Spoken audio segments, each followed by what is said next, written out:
back to my Flash episode review. My thoughts on the season 1 finale of Flash, and holy shit, tonight, tonight was a great episode. And it's funny because up until the last like 20-ish minutes, I felt it was a very slow moving episode, and I don't know, like from first I'm just like, this is like watching. I'm just like, this is the season finale. Like this is what they're making us so hyped about. Like, I mean, while there's great interactions, with Barry and everyone, but up until the last like 20-minute stretch, I was like, it's not a bad episode, but it's kind of boring. But the last 20 minutes, holy crap, a lot to talk about. Just getting started, just. And all the references and the cameos and the little Easter eggs. I mean, to go off the list, I mean, you got the Hot Girl cameo. You got Jay Garrick's helmet. Killer Frost. We got to see a bit of that. What else? Barry's future self. The Cisco. Now... We know Cisco is a metahuman. He's going to be, obviously, like, I had my doubts about the whole him becoming Vibe thing. I mean, I had hoped, but now that we know, like now they finally explain that's how he was able to remember the alternate timeline, because he feels the vibrations through time, or, whatever. And to me, I'm just like, in the episode, when they first explained, it's like, oh, how do you remember? I don't know. I'm just like, are you serious? Like, and then that was one of my negatives in that episode. But now that I understand why they waited so long to tell us. It's like, oh shit! Like they finally confirmed that he's a metahuman, and just so much to talk about. And I'm not gonna lie, this tonight's episode made me cry, and not just because of all like it was that great of an episode. I mean, it was great, but for me, just. That scene between Barry and his mom when he goes back in time and ultimately doesn't save his mom, and I thought that was great. But to me, like what made that moment so special and made me tear up was because I'm getting a little personal here. My own mom passed away about a little over 4 years ago, and seeing Barry, just that interaction between him and his mom, telling her how he loves her and him and his dad are okay, and it just Grant Gustin did a really great job because I really felt it, and made me just feel all those emotions about my own mom and wishing I could have that moment with her. And to me, that's why that scene felt so real, and just, it was a great scene. My favorite thing throughout the entire episode, and just Grant Gustin, he killed it, and just I just feel that it's real. And I'm sorry, I'm getting teary-eyed again. That was an amazing scene, and I had to put that out there. I'm sorry, I'm getting a little too emotional, but yeah, I'm sorry. Give me a second to recover here. Okay. But besides that, just again, so much to talk about. The scene between so much to talk about tonight. And that this season, the first season of Flash, killed it. I mean, I say that about everything tonight. But this first season of Flash came in with a bang. Great season of television. And it's so nice being a fan of all these DC characters, Flash, Arrow, Superman, Batman, all this stuff.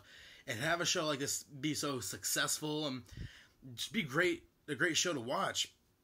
I mean, this season of Arrow was lackluster, and I had my problems with that. So... I mean, as a fan, I was disappointed with this past season of Arrow, but to have that and also have such a great first season of Flash, and have so many. This is the most comic booky show I think that is on television right now. Because I mean, yes, there's Gotham, but that doesn't feel as comic booky. I mean, with Gotham, I feel like, and I felt very much like Agents of S.H.I.E.L.D., like they're hammering it, like, oh, this person's going to be the Riddler. Oh, this person's going to be Penguin. Oh, there's little Catwoman. Oh, there's little Poison Ivy. Like, this show, it realizes what it is. And such a lighthearted, kind of campy tone with it. And while it is set in the same universe as Arrow, it's so nice because it distinguishes itself from Arrow. And that it has fun with itself. Okay, that came out wrong. I mean, they don't take the show. I mean, they do take the show seriously, but the amount of fun they have with it, and just overall, just like the overall tone of it, and the acting, and just the so there's my favorite, hands down, my favorite show on TV this season. And I have such high expectations for season 2 now, especially with that cliffhanger. And it's kind of funny because watching that scene with Barry going up to the wormhole, to me that was very, excuse me, that was extremely reminiscent of the first season of Smallville and that season finale. You know, when Clark ran off to go stop that tornado, I thought that was kind of funny that they both kind of ended the same way. That was kind of funny. But yeah, tonight's episode was really, really good.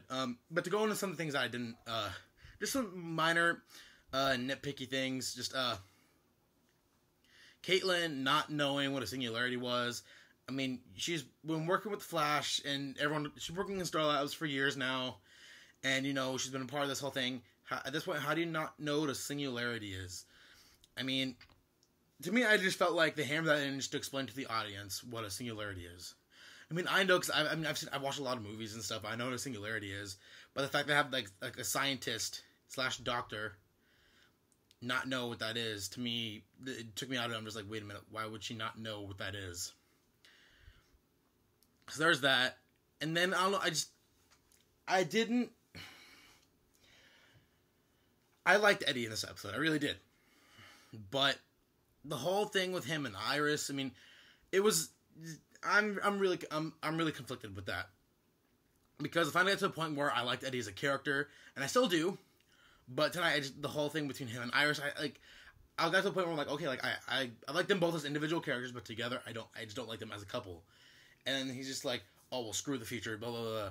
And Iris is like potentially, you know, giving a hint, but like, kind of letting Barry know, like, hey, you know, since there's this possible future with us, I mean, even Barry was like, well, we don't know if that's even going to happen. But to me, I mean, because I want Barry and Iris to be together. I mean, no, and just, it's not like Eddie's around. And another thing that's kind of reminiscent of another show is how they killed off Eddie, him sacrificing himself to save Iris. And the way he sacrifices himself by, you know, by shooting himself in the chest so that Reverse Flash doesn't exist. Well, I thought that was cool. To me, that was really reminiscent of first season of Arrow when they killed off Tommy because he was trying to save Laurel. And to me, I feel like Tommy and Eddie were they're created to be almost the exact same character, where they have a last name that throws off the fans because it's the last name of the villain of the show, or the main villain of that character. You know, it was Tommy Merlin, you know, from Merlin from the comics, Eddie Thawne, Eobard Thawne. So they mislead us with these characters, and who ultimately get killed in the last episode trying to save the woman they love, who was also the main guy's love interest from the comics. So I think like that was kind of like it was a funny parallel. I mean they are created by the same people, but I just thought like that was kind of, I don't know, it was funny, but I know it wasn't really trying to be funny. But anyways, so there's that, and just, I mean, overall, I mean, there's the positives way out the negatives entirely in this episode, and I was being nitpicky, and that again, other than the scene with Barry and his mom, probably my other favorite scene is between Joe and Barry, when Barry's talking about, you know, the tragedy took my mom, but it gave me another father, and my father was in prison, like, you're my dad, Joe, and then just, that was another scene to show Grant Gustin's acting ability. He's an amazing actor, and I couldn't have asked for a better actor to play the Flash. And I had my hesitations when they first cast him, but he's Barry Allen, he's the Flash, and I couldn't be any happier, especially the way he conveys himself as Barry, and the interactions he has with the people surrounding him. Just made me so, it makes me happy as a fan. That not only is the show great, but the main actor does a great job week after week after week after week. And it's so nice having a show like that and an actor like that. So, okay, I know I'm really jumping all over the place, but I'm sorry, it's just been a long day. And this is the last video I'm doing for Flash this season, so I'm trying to get everything out there at once. So you have to bear with my scattered brainness. But yeah, so all that tonight was a really, really great episode, and probably like one of my favorite things about tonight's episode was that Barry didn't save his mom. I mean, ultimately, like because of my own personal feelings dealing with my own mom, like, and understanding why Barry would want to. I'm just like, I feel like because like I've explained before, like the whole Flashpoint thing. That seemed like that was the direction they were going in. And that I'm just like, okay, Barry, if you think about it logistically, changing time is a bad idea. I mean, you've already experienced that once with the whole Iris thing. I mean, why are you going to do that on a large scale with saving your mom from dying and potentially changing all of history from that point? So to me, when he goes back in time and ultimately he just like he lets his mom get killed by Thawne, and even seeing himself from the future and the future self was like, no. That was just that scene, and I'm gonna rewatch that scene so many times once I download that episode. Just tonight's episode, it was a killer season finale. Of course, it leave it off on a cliffhanger, like most shows do. But I couldn't have asked for a better season finale, better first season of a show, of a superhero show. And I am beyond excited for next season. I'm beyond excited for Legend of Tomorrow, which they hinted at, with Rip Hunter and having Hawk Girl in there. And I'm just really, really, really ecstatic about next season of Flash. So that'll be it for me, guys. The end of season 1 of Flash. So until next season, have a good one, guys.